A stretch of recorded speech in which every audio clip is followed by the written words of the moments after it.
Le 14 juin 1940, à 4h37 du matin, près de Montcornet dans l'Aisne, un sergent français nommé Henri Beaumont se tient devant un canon de 47 mm anti-char, une pièce d'artillerie que ses supérieurs avaient qualifiée de « trop lourde, trop lente, inutilisable en combat mobile ». 15 minutes plus tard, 55 soldats allemands gisent morts devant sa position. Ce qui s'est passé durant ces 900 secondes reste l'un des épisodes les plus extraordinaires de la campagne de France, et personne n'avait prévu que cela arriverait ainsi.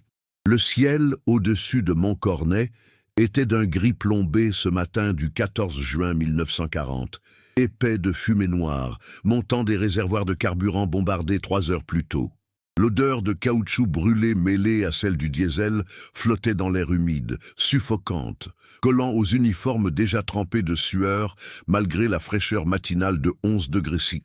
Les routes de l'Aisne étaient encombrées de débris, véhicules abandonnés, charrettes renversées, valises éventrées laissant échapper vêtements et photographies familiales piétinées dans la boue. Le grondement lointain mais constant de l'artillerie allemande se rapprochait inexorablement vers le sud, ponctué de détonations sourdes qui faisaient vibrer le sol à intervalles de plus en plus rapprochés. Dans les fermes alentours, les civils avaient fui depuis 2 jours, laissant portes ouvertes et tables dressées, repas à moitié mangés témoignant de la panique qui avait saisi toute la région. Le sergent Henri Beaumont, 32 ans, originaire de Saint-Étienne dans la Loire, se tenait immobile près du canon anti-char de 47 mm, abandonné par sa compagnie lors de la retraite précipitée de la veille.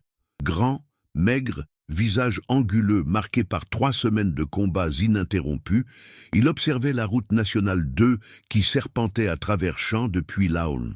Ses mains calleuses, celles d'un ancien métallurgiste des forges stéphanoises, caressaient machinalement la culasse froide de l'arme. Beaumont avait rejoint les forces françaises libres par conviction profonde après avoir vu son atelier bombardé en septembre 1939, tuant 7 de ses camarades ouvriers. Il portait encore dans sa poche la photographie de sa femme Marguerite et de leurs 2 filles, Élise et Colette, évacuées vers Toulouse début mai. Cette photo était pliée, cornée, regardée chaque soir avant de dormir dans les tranchées ou sous les camions. La situation stratégique était désespérée, avec une précision mathématique implacable. Depuis le 10 mai, la Wehrmacht avait percé les lignes françaises à Sedan, créant une brèche de 60 km de large à travers laquelle s'engouffraient divisions blindées et motorisées. Les statistiques étaient accablantes. 135 000 soldats français tués ou capturés en 4 semaines, 2000 chars détruits ou abandonnés, 900 avions abattus. La 4e division cuirassée du colonel de Gaulle avait tenté une contre-attaque désespérée à Montcornet 3 semaines auparavant, 17 mai exactement. Mais malgré une bravoure exceptionnelle, elle avait été repoussée par la supériorité numérique allemande. Les routes étaient encombrées de 8 millions de réfugiés fuyant vers le sud, créant un chaos logistique qui paralysait tout mouvement militaire cohérent. L'armée française se désintégrait sous les yeux des soldats qui continuaient à combattre. Le canon de 47 mm SA Memel 1937, pesant 1070 kg, avait été jugé trop lourd pour être déplacé rapidement, inadapté à la guerre de mouvement moderne, par le capitaine Mercier, qui commandait la batterie, avant d'ordonner le repli général vers Reims à 22h15 la veille. C'était une pièce d'artillerie anti-char redoutable, capable de percer 60 mm de blindage à 400 mètres, cadence théorique de 15 coups par minute. Mais son poids nécessitait un tracteur pour être déplacé.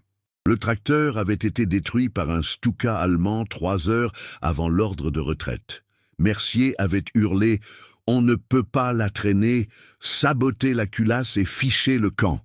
Beaumont avait regardé ses camarades partir en courant vers les camions qui démarraient déjà, phares éteints, disparaissant dans l'obscurité brumeuse. Puis, il avait regardé le canon, et il était resté. Un canon abandonné, c'est 50 balles allemandes qui ne rencontreront jamais de résistance, avait-il murmuré pour lui-même, utilisant la logique simple et directe qui caractérisait son tempérament d'ouvrier pragmatique. Il avait passé la nuit à préparer position défensive, empilant sacs de sable récupérés d'une tranchée abandonnée, camouflant l'arme avec branches de chêne coupées à la hachette, disposant méthodiquement les 43 obus restants en demi-cercle à portée de main. Il avait testé mécanisme d'élévation, vérifié viseur optique, nettoyé tube avec un chiffon huileux trouvé dans caisse à outils abandonnée.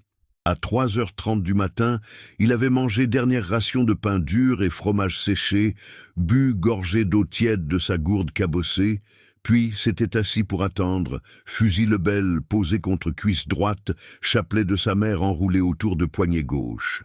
Les premières lueurs de l'aube, 4h22 précisément, révélèrent mouvement sur route nationale 2, colonne motorisée allemande avançant vers sud, disciplinée, confiante, sans éclaireur en avant, parce que résistance française était supposée avoir complètement disparu de ce secteur. Beaumont compta véhicules à voix basse, 12 camions, 3 half-track, un véhicule de commandement. Environ 70 soldats.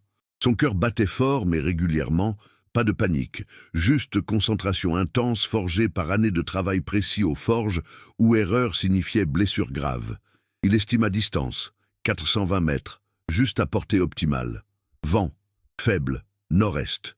Visibilité, correcte malgré brume matinale. Il ajusta viseur, vérifia angle, posa main sur culasse encore froide. Pour Marguerite, pour Élise, pour Colette, pour Saint-Étienne, pour la France. Il respira profondément, expira lentement, et attendit que distance se réduise à 380 mètres. Portée maximale de précision garantie. À 4h37, colonne allemande atteignit intersection routière à exactement 380 mètres. Beaumont visa véhicule de commandement. Détruire leadership d'abord, créer confusion, tactique apprise durant formation artillerie. Son doigt se posa sur détente. Liberté, murmura-t-il, et tira. L'obus de 47 mm traversa l'air humide avec sifflement caractéristique, imperceptible durant fraction de seconde avant impact. Il frappa véhicule de commandement allemand exactement au niveau du moteur, déclenchant explosion qui projeta portière métallique à 10 mètres, soulevant champignons de flammes orange et fumée noire huileuse. Le lieutenant-colonel Dietrich Müller, commandant du bataillon motorisé, fut tué instantanément avec 2 officiers d'état-major, leurs corps déchiquetés par éclats de métal surchauffé. La colonne s'arrêta net dans désordre total. Camions freinant brutalement, soldats sautant des ridelles, hurlant ordres contradictoires en allemand, cherchant origine du tir dans paysage apparemment vide. Beaumont rechargea en 3,8 secondes, geste automatique répété durant entraînement jusqu'à devenir réflexe musculaire. Son deuxième obus détruisit half-track de tête, transformant blindage léger en piège mortel pour 6 soldats qui tentaient de s'en extraire.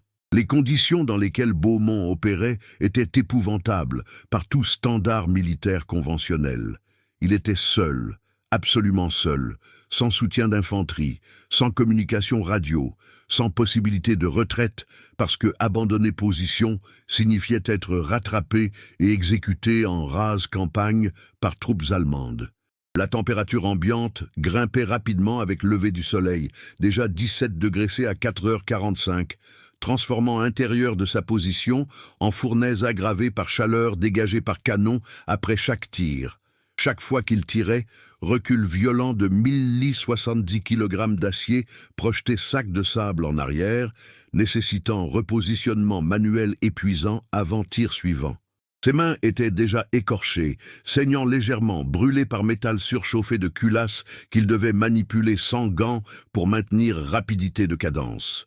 Fumée âcre de poudre brûlée emplissait position camouflée, irritant gorge et yeux, rendant respiration difficile, vision trouble. Les Allemands se déployèrent avec efficacité professionnelle caractéristique de Wehrmacht en 1940. Formation en tenaille, tir de suppression coordonné, tentative d'encerclement latéral. Mitrailleuses MG34 ouvrirent feu, balles de 7,92 mètres déchiquetant branches de chêne du camouflage, percutant sac de sable avec impact sourd régulier comme tambour de mort. Beaumont s'aplatit entre tirs, rechargea malgré tremblement léger de ses mains, pas de peur, juste décharge d'adrénaline massive, et continua méthodiquement sa besogne de destruction. Troisième obus, camion de transport, 8 soldats tués. Quatrième obus, half-track, tentant manœuvre de contournement, équipage anéanti. Cinquième obus, groupe d'infanterie regroupé derrière véhicules renversés, explosion déchiquetant corps, projetant membres à distance obscène. Il comptait mentalement chaque tir, chaque seconde, contrôlant respiration, ignorant douleur aux mains, concentration absolue devenue mantra de survie, viser, tirer, recharger, viser, tirer, recharger. Les défis psychologiques étaient aussi écrasants que physiques. Beaumont n'était pas un tueur, pas un soldat de carrière endurci par années de violence. Il était métallurgiste, père de famille, homme qui rentrait chaque soir embrasser ses filles, lire journal, boire verre de vin avec Marguerite en discutant de réparations nécessaires à la toiture.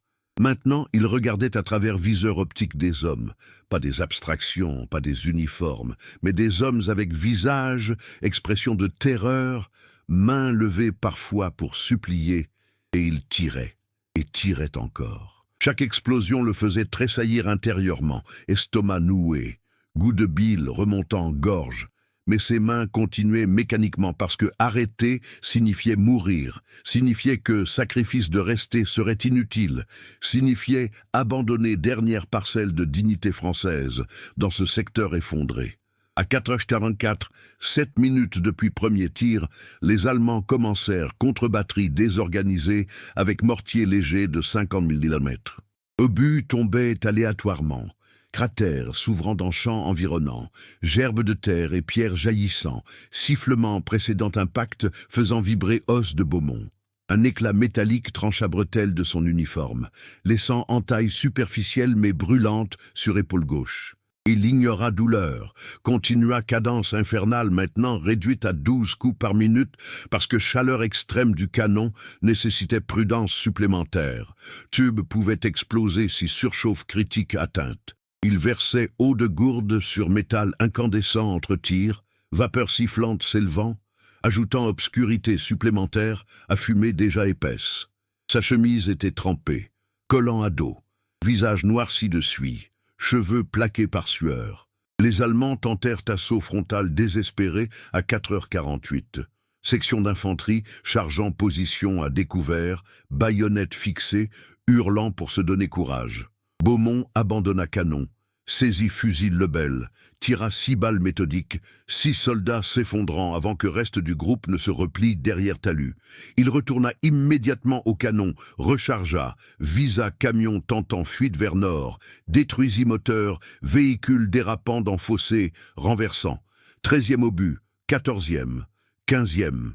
Chaque tir creusait sillon plus profond, dans conscience tourmentée mais résolue. Il récitait Marseillaise mentalement, phrase par phrase, transformant hymne national en mantra permettant dissociation nécessaire. Allons, enfants de la patrie, le jour de gloire est arrivé. À 4h51, 14 minutes depuis début engagement, munitions diminuaient dangereusement. 8 obus restants. Allemands survivants étaient désormais complètement désorganisés. Officiers subalternes hurlant ordres contradictoires. Soldats refusant d'avancer. Certains tentant retraite individuelle vers nord. Beaumont cessa tir méthodique sur véhicule. Concentra derniers obus sur groupe d'infanterie tentant regroupement. 16e obus dispersa section derrière half-track détruit.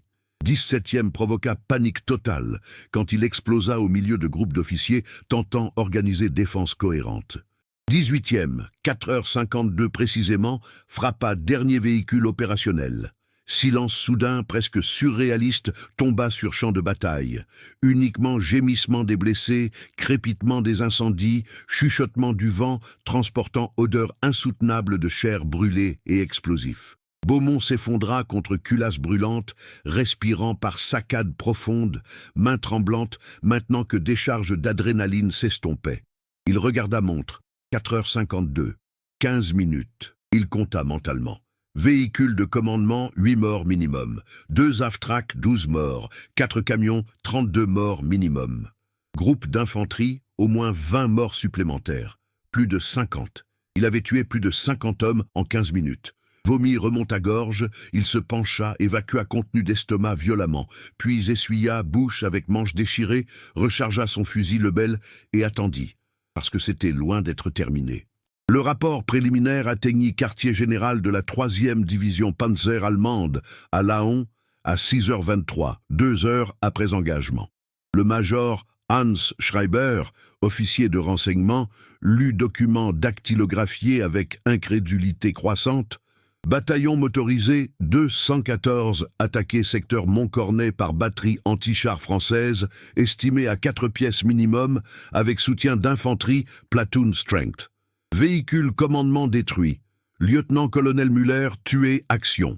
Pertes estimées, 55 morts, 23 blessés, 9 véhicules détruits totalement. Demandons support aérien immédiat et reconnaissance force. Schreiber relut chiffre 3 fois, cherchant erreur transcription. 55 morts en 15 minutes impliquait cadence et précision impossibles pour artillerie de campagne standard opérant conditions combat réelles. Son expérience, campagne Pologne et Belgique, suggérait batterie complète de 6 canons avec coordination parfaite. 4 pièces minimum, nota-t-il sur marge, puis transmis demande reconnaissance aérienne urgente. L'incompréhension allemande révélait quelque chose de fondamental concernant philosophie militaire. La Wehrmacht 1940 fonctionnait sur principe de blitzkrieg, coordination massive, supériorité numérique écrasante, concentration force sur point faible, vitesse d'exécution empêchant ennemi de réagir efficacement. L'idée qu'un soldat français isolé, avec équipement abandonné, puisse infliger pertes comparables à bataillons entiers défiant toute logique opérationnelle allemande.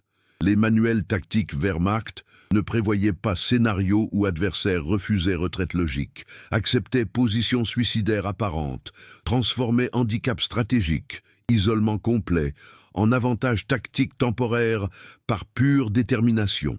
Cette incompréhension n'était pas stupidité mais arrogance structurelle. Après 4 semaines de victoires ininterrompues, Wehrmacht présumait que résistance française était moralement brisée, incapable d'action héroïque individuelle significative. Le Stuka de reconnaissance survola position Beaumont à 7h15, altitude 800 mètres, pilote photographiant méthodiquement zone. Beaumont entendait moteur caractéristique, Junker Jumeau 211, rugissement reconnaissable entre tous, mais resta parfaitement immobile sous camouflage reconstitué, sachant que mouvement attirerait attention fatale. L'avion fit 3 passages, pilote cherchant batterie complète, scrutant champ pour véhicule tracteur, position secondaire, tranchée d'infanterie. Il photographia épaves encore fumantes, compta impact, nota absence totale de cratères artillerie lourde, uniquement trous précis caractéristiques, calibre moyen anti-char.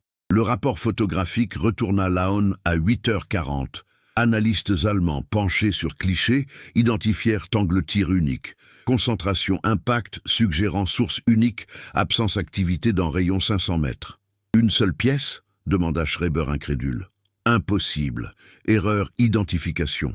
Mes données photographiques ne mentaient pas. Un second convoi allemand reçut ordre reconnaissance force à 9h20, détachement prudent, 8 véhicules légers, 2 pièces anti-chars propres, soutien mortier. Ils avançaient lentement, éclaireurs déployés, attendant embuscade massive.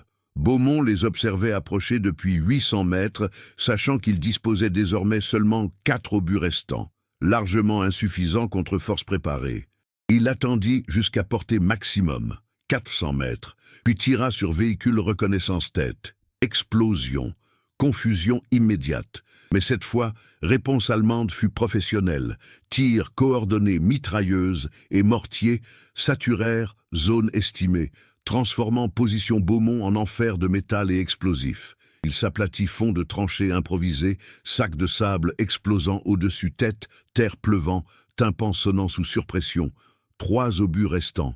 Il tira aveuglément, rechargeant mécaniquement, main agissant indépendamment de volonté consciente, maintenant érodée par épuisement. 2 obus restants. 1 obus. Aucun. Le silence qui suivit épuisement munitions fut plus terrifiant que combat lui-même. Beaumont saisit fusil Lebel, vérifia cartouches restantes, 23 balles, face probablement à 40 soldats allemands professionnels avec mitrailleuses, mortiers, grenades. Mathématiques simples et mortelles. Il regarda photographie froissée de Marguerite et fille, embrassées rapidement glissées dans poche poitrine gauche, pré-cœur. « Pardonnez-moi si je ne reviens pas », murmura-t-il. Puis chambra cartouche, positionna fusil sur rebord tranché et attendit assaut final inévitable. Mais assaut ne vint pas. À 9h47, véhicules allemands firent demi-tour, retraite disciplinée mais définitive. Beaumont observa stupéfait leur disparition vers nord. Il ne comprenait pas que Wehrmacht avait décidé que positions fortifiées françaises résiduelles nécessitaient bombardement aérien plutôt que pertes infanterie supplémentaires. À 11h05, 3 Stuka arrivèrent, sirènes hurlant, bombes de 250 kilos détachant sous ventre noir. Beaumont courut, abandonna position, canon, tout, traversa champ-labour à toute vitesse, jambes pistonnant malgré épuisement absolu, poumons brûlants. Explosion démolissait terre derrière lui, souffle projetant corps vers avant, roulant, relevé, courant encore. Il plongea fossé rempli d'eau stagnante, alors que dernière bombe explosait 40 mètres derrière, gerbe terre retombant sur dos courbé. Quand silence revint enfin, il rampa hors fossé, trempé, tremblant, vivant contre toute probabilité. Canon était détruit, position oblitérée, cratère remplaçait champ. Mais lui survivait, et 55 soldats allemands étaient morts. Henri Beaumont atteignit ligne française, reformée près Reims, le 16 juin 1940, 2 jours après action Montcornet, marchant 47 km à travers champs, forêts, évitant patrouilles allemandes, dormant dans granges abandonnées, buvant au ruisseau. Il était méconnaissable, uniforme déchiré noirci, visage couvert, croûte de sang séchée, mains bandées, chiffon sale, yeux injectés de sang trahissant épuisement au-delà de toute limite physiologique normale.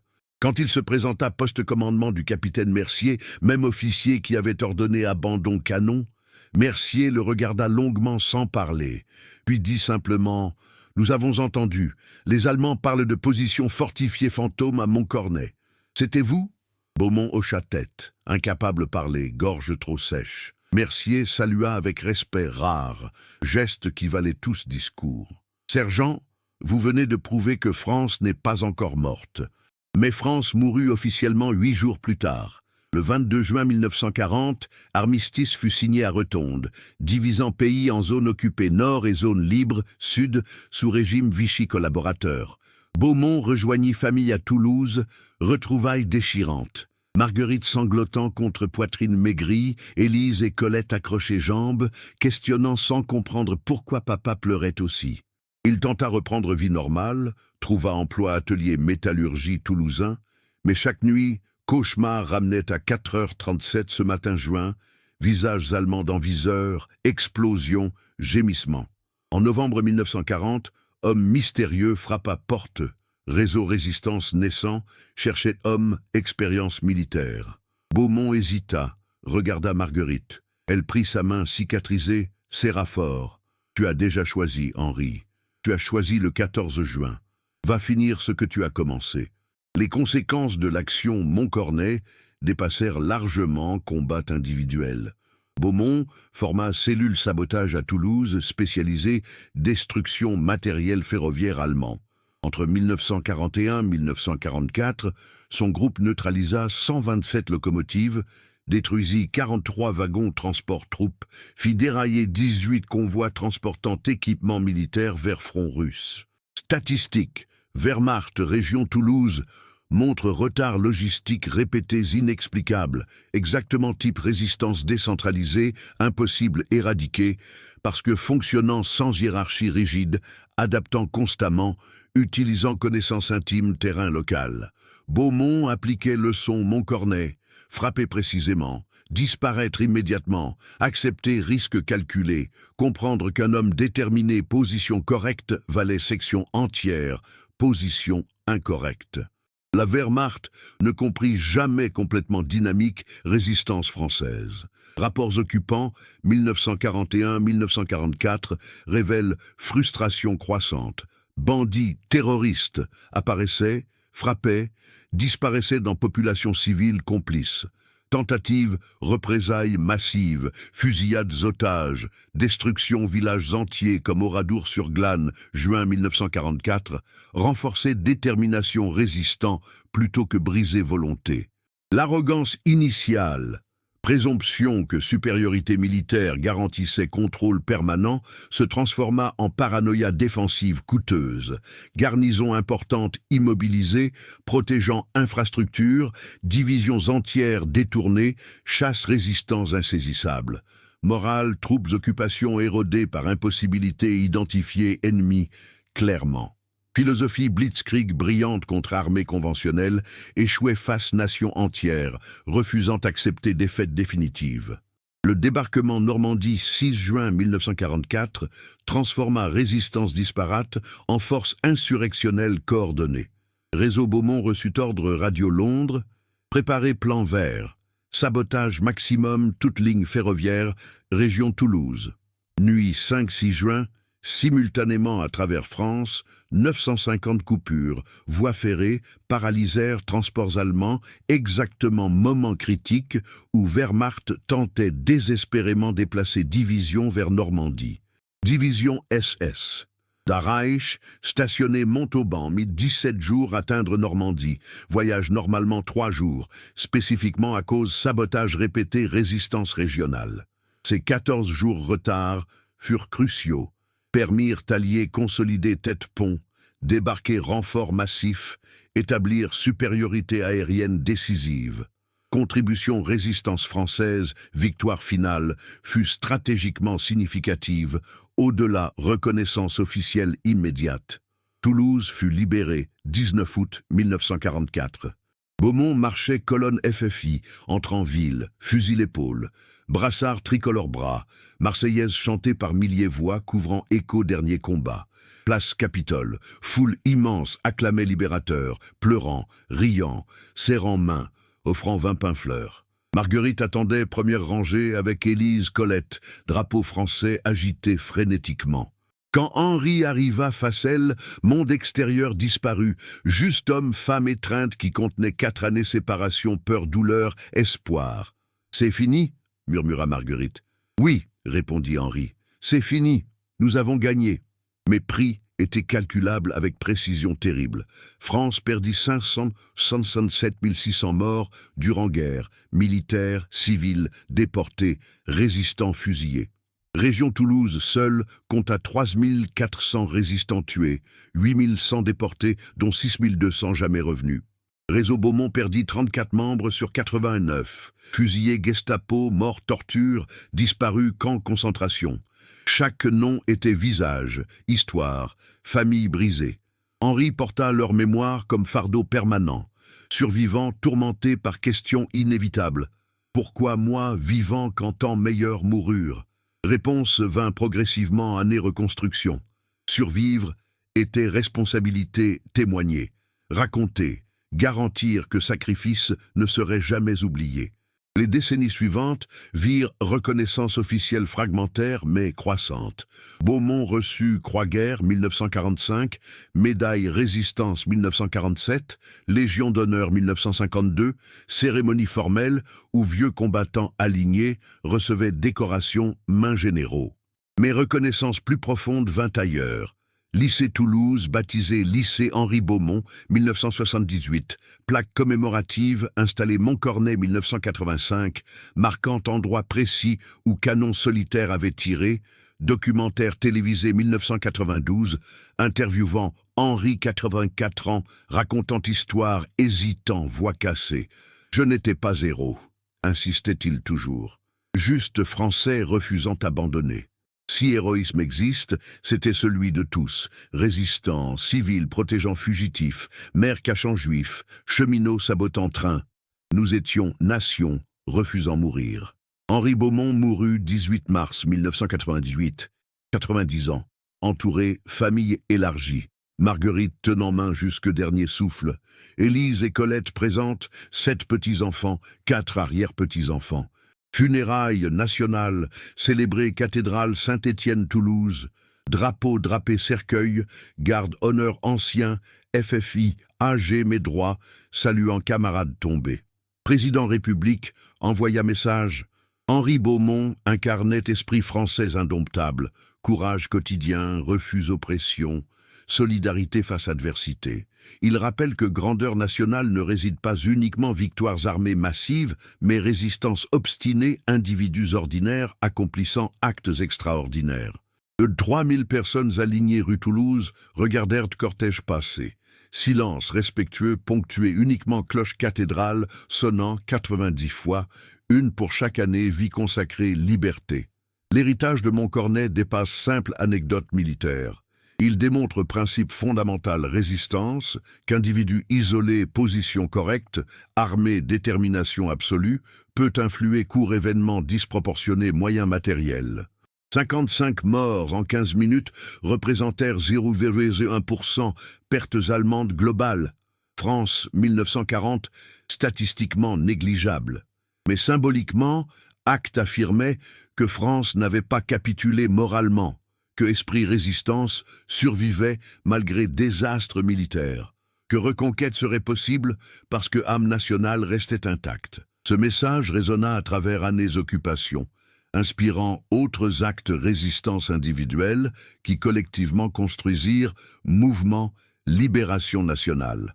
Le canon trop massif devint métaphore parfaite, arme jugée obsolète, inadaptée par pensée militaire conventionnelle, maniée par hommes ordinaires, refusant logique défaite, produisant résultats extraordinaires précisément parce que personne n'avait prévu son utilisation. Henri Beaumont prouva que vraie force-nation ne réside pas dans arsenaux technologiques, mais dans volonté citoyen défendre dignité, liberté, valeur, même quand tout semble perdu, même devant canon abandonné, même seul face ennemi. Si cette histoire vous a touché, si vous ressentez la même flamme de résistance qui animait Henri Beaumont, honorez sa mémoire. Abonnez-vous à notre chaîne pour découvrir d'autres récits extraordinaires de courage français durant les heures les plus sombres. Partagez cette histoire avec ceux qui comprennent que liberté n'est jamais donnée. Elle est conquise, défendue, préservée par individus déterminés. Laissez un commentaire racontant comment résistance continue aujourd'hui dans vos propres vies. Vive la France, vive la liberté, et que nous n'oublions jamais.